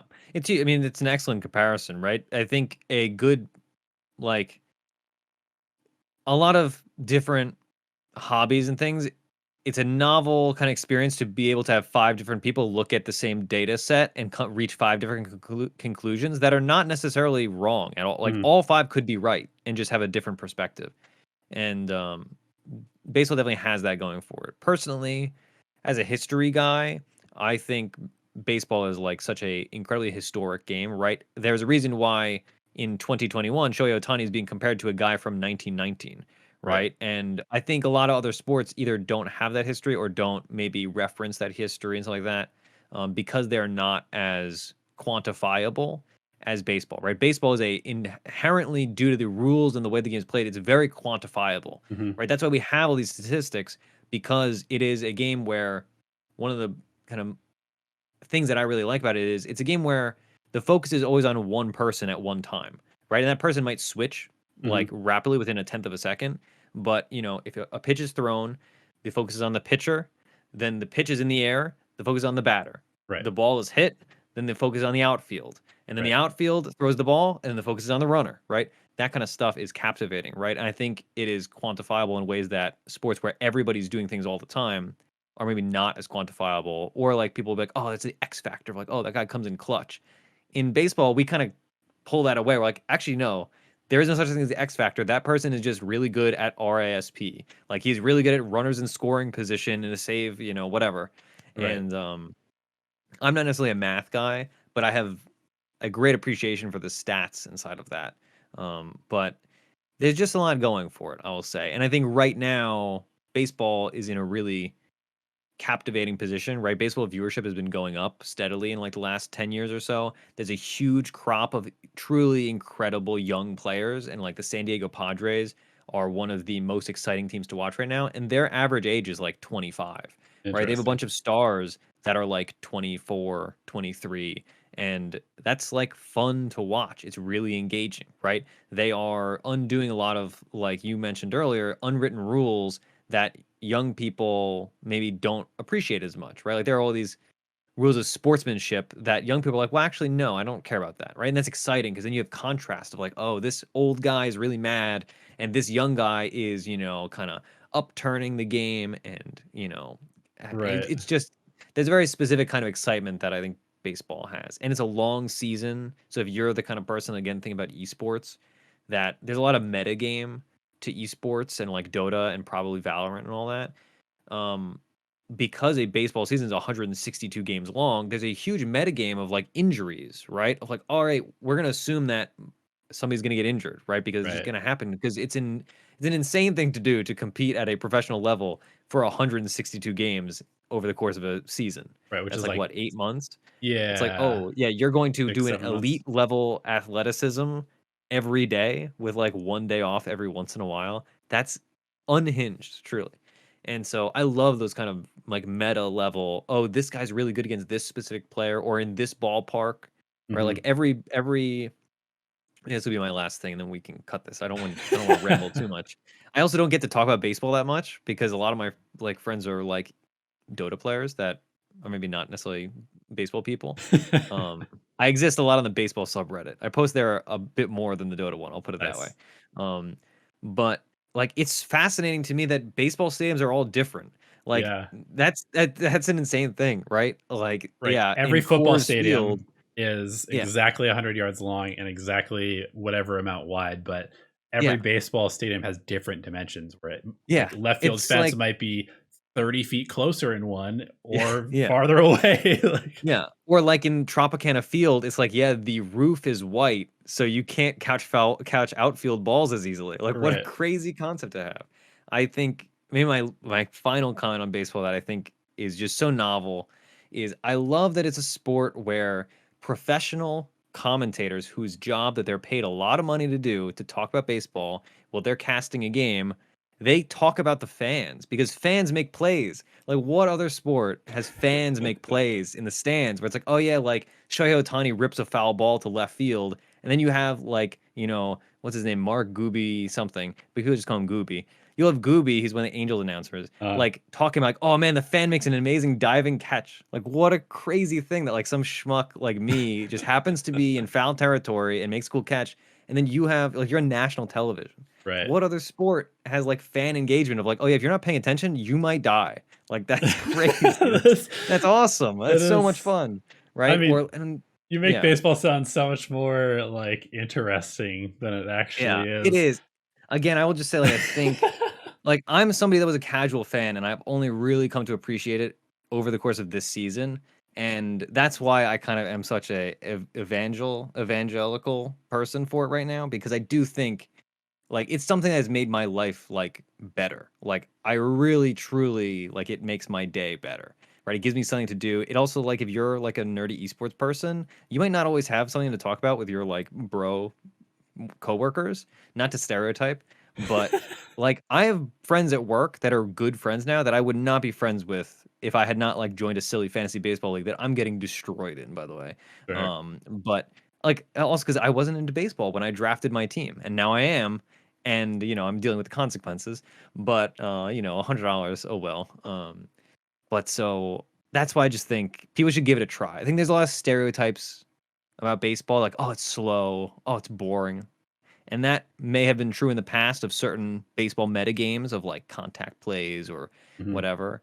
But it's something I think more people should give a chance. And there's a lot of crossover that I think people don't fully realize. So Yeah, that is the end of my your baseball my spiel.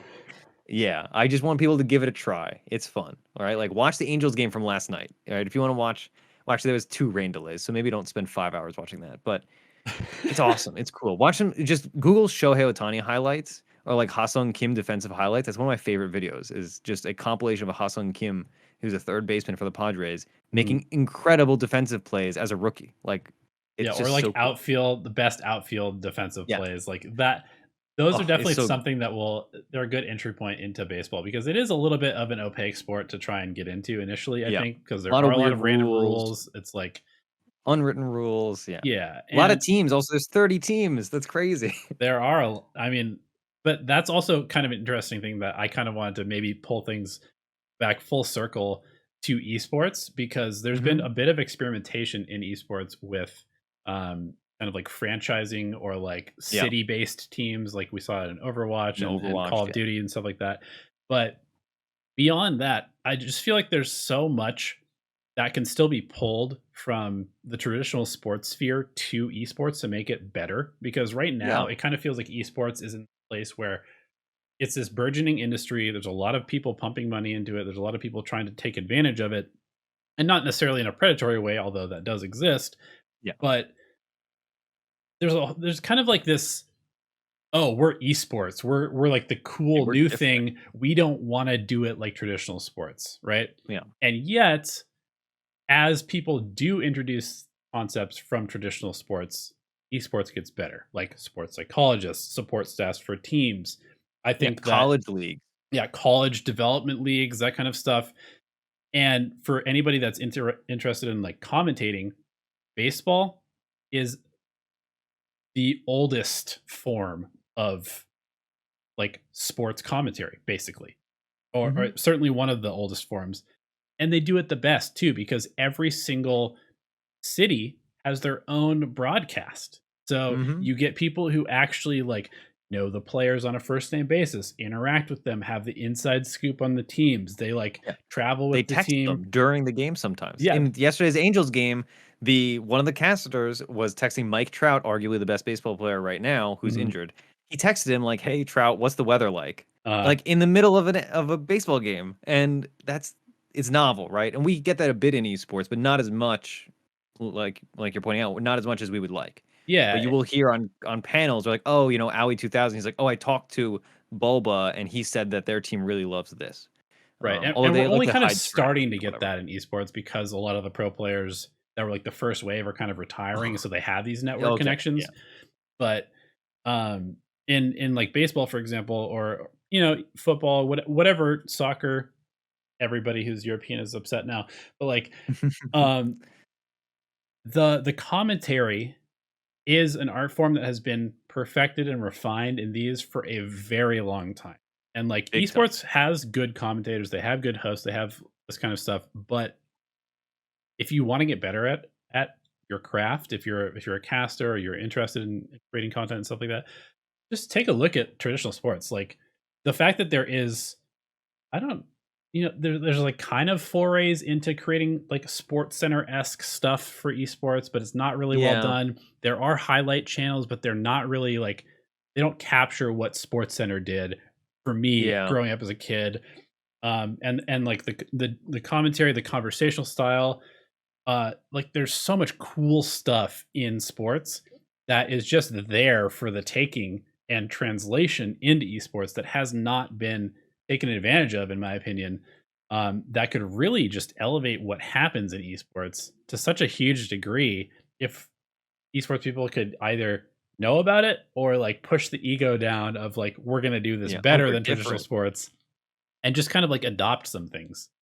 Yeah, um, so I don't know. That's yeah. my little soapbox rant about, and that's actually why I got into esports, is because I love real sports and I see esports as something that could become just as big and just as cool with a little bit of extra work.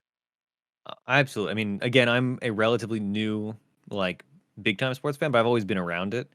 And I agree completely, right? One of the big things in both sports and esports is obviously players, right? Hmm. And one of the main criticisms of esports, competitors, athletes, some would say, is they're not good at the personal branding side of things, right? Right. Like there are, if me being from Dota, I'm not personally super into pro Dota to be perfectly honest, but a lot of pro Dota players do not have a name for themselves, and even within their like language base, right? So obviously, if you're a Russian pro player, you're not going to have a lot of English, content. But in baseball, right? Like if a game ends, there is an interview with a player, usually the best player, like who made the biggest play at the end or whatever, or like Jared Walsh hits a grand slam last night to win the game. He then has an interview right after the game ends, and that's exciting, Hmm. right? Or the Yankees lost last night, and then Aaron Boone, the manager of the Yankees, he has like a press conference afterwards where he answers questions and all that kind of stuff. We don't do that in esports, right? Like a lot of pro players have no sense, maybe also because they tend to be younger and they don't have coaching for this, whereas athletes do tend to have like Media coaching is like part of media becoming coaching. a professional. But Yeah.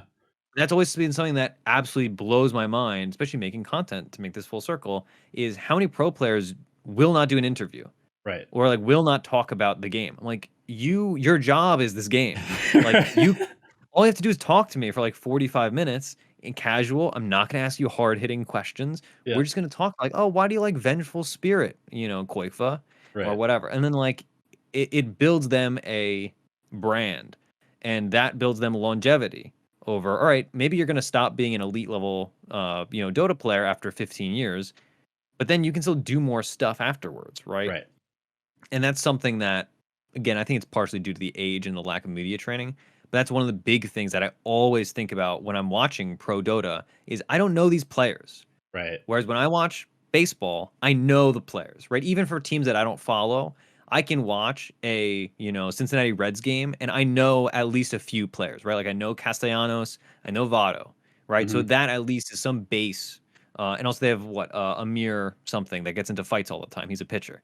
Like that's three players that I know from a team that I have watched like maybe three games of all year because they're not in my league for what I follow. Right. And it also Um, lets you become fans of them yeah, too, right? Because like exactly. You can follow if there's a them. player that you like, or maybe even one of the players on the team that you follow gets traded, you can still be a fan of them. Where it's like, We do have Exactly. a bit of that in Dota where it's like Yeah. Arteezy, right? No matter where Arteezy goes, he's Yeah. gonna have fans. But you know why he has fans? Because he streamed to thousands and thousands of people Yeah. very consistently for several years. And it's Exactly. like I just remember at TI8, I think it was TI7, TI8, when they first started doing the loser interviews, and there was Hmm. so much pushback. Why are Yeah. you It's like, interviewing these people right after this? Like, dude, yeah, do you it's want their to become job. a legitimate like professional? Because this is done in every sport ever, because this is some of the like the Yeah. rawest takes you're gonna get, period. Yeah, and it's honest and it's interesting. Like Yeah, it's yeah, like yeah, and again, that's why we need some media trends. Like, if you lose a game, you can't just be like, "Oh yeah, we played bad. Oh, well, whatever." right, Like, you'd be like, "All right, we messed up this draft, right? We'll come back next game. We have this strategy. All right, other team played well. Cool, done." Right? Or you can do crazy drama things, right? Like that's right. also fun, and that's also like building a brand. Like in baseball right now, uh, what's his name? Josh Donaldson. He is kind of a notorious insane person, but he's really good for the sport in some ways because he makes headlines and he makes feuds. And there's a budding rivalry between the Minnesota Twins and the Chicago White Sox, in large part because Josh Donaldson talks a lot of smack, but he's on a terrible team, right? And like he hits FU home runs just to make a point. Right, And he's a player that is driven by spite, which is just an incredible like what's it called? Like storyline. right. And so if we had that in Dota, where it's like, oh yeah, like this guy hates this other guy because they were on a team together and Puppy stole a bunch of money from him or whatever. Like, oh yeah, EE destroyed this guy's team, so now they're facing off and there's some feud. Both of those are true. Right. EE, But like, it's and like EE is another good example of what you're saying, where like EE has fans because he is a personality. he A lot hasn't of been people don't relevant like as a him, pro player but in several years, right? He yeah, hasn't been on a and yet, good team in a couple of years, but he still pulls thousands of viewers on Twitch, and everybody is still yeah, interested to watch him play every time he yeah. comes into a tournament. And people think he's better than he is because of his name recognition. Right. Whereas some no-name person who never streams, or when they stream they don't have cam, or when they stream they don't talk, like that player might be way better, but they don't have name recognition. So it's all like a self-sabotage kind of thing, right? Where they are doing the pro player thing without doing any of the secondary parts, right? So Right. kind of like we talk about the content creation, they're gambling on, all right, if you're a no-name player, you need to win tournaments. That's the only way you make money as a no-name player. But Right. if you're a player with secondary income sources and with secondary ways to do things within Dota or within Valorant or within CS:GO or within Hearthstone, you can pivot. You can say, all right, I didn't win this tournament, but I'm going to invest my time into streaming and I'm going to be able to pay my rent, Yep. right? Or I'm going to be able to do this. Or, oh, maybe this isn't jive with me. Maybe I got an injury, I have carpal tunnel. I'll go cast TI because I'm Fear and I'm allowed to do that because everybody knows me and likes me, Right. right? Generally, right? So that's something that obviously we feel the same about, but I really, really, it kills me how many. This applies also to other things, where I'm just like, dude, like spend a little bit of time doing media training for the people that need, like that are people, like they are publicly known people. Like Right. we definitely am not going to do this tangent, but like I'm into K-pop, and one of the big things about K-pop is like media training, where the people that their job is to be liked as a singer or as a dancer or whatever, sometimes they're not media trained and they say dumb things. And it's like, well, if you spent 1 hour a week teaching this person to not like say a certain racial slur in a certain language, Right. like that person would instantly not have drama internationally. Whereas because you didn't spend that like a 1 week session saying, all right, if you sing a song in English, if you see this word pop up, skip it because it's bad to say in English, right? That Right. doesn't take long. And so media training is something that fascinates me because it is so painfully obvious when people do not get it, but their job is to be a public person. Right. So we have that in esports, we have that in music, we have that everywhere, right? And Totally. maybe some deep pulls coming here from my referential base, but it's just fascinating. Everything's interconnected, and especially competitive things. Totally. Totally. Well, I mean, I think that's basically all I have for you in terms of taking up your time. I don't want to waste your time. I don't want to waste the listeners' time.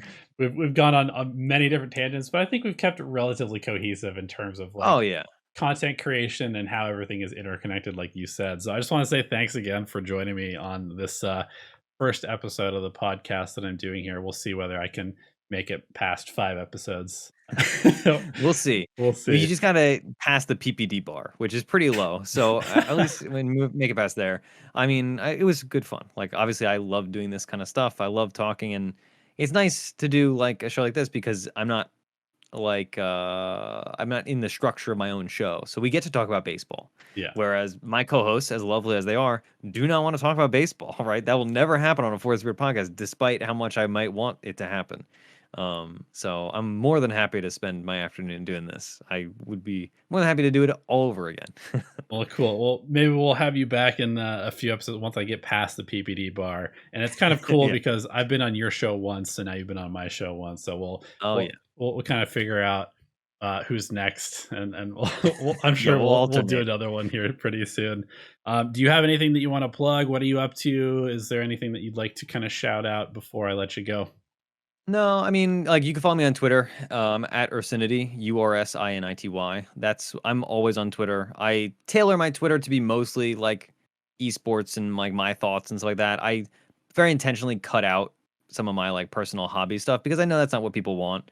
But my Twitter is a good place to be. And if you want to contact me, ask me questions, like that's the place to get at me, or Discord. I'm always on Discord. Um, to a fault, some might say. And then, yeah, my podcast, as I've said the title many times, is Fourth Spirit. We do 2 Dota shows a week. We do an extra show for patrons every Monday. It is a good time. We always like viewer questions, listener questions, including questions that are not about Dota, right? If you want to ask a content creation question on that feed, go for it, right? If you want to ask a very specific, like Fourth Spirit question, like, oh, why does this happen? Or why did you do this, make this decision? I'm game. So yeah, Despite all the evidence to the contrary, Dota players are a little bit more than just Dota players. Hopefully, this podcast has been a little bit illuminating for. yeah. Yep. I mean, we realize that people tune in for a Dota podcast, so that's why we try to keep the tangents to a minimum, which is why we could be a bit more tangential here. But we're definitely not afraid of going on a tangent on the Fourth Spirit network of podcasts. That's for sure. All right, Sam, Ursi, I appreciate you for coming on, spending an afternoon with me. Hopefully, we can do it again soon. And with Mhm. that, we'll go ahead and sign out.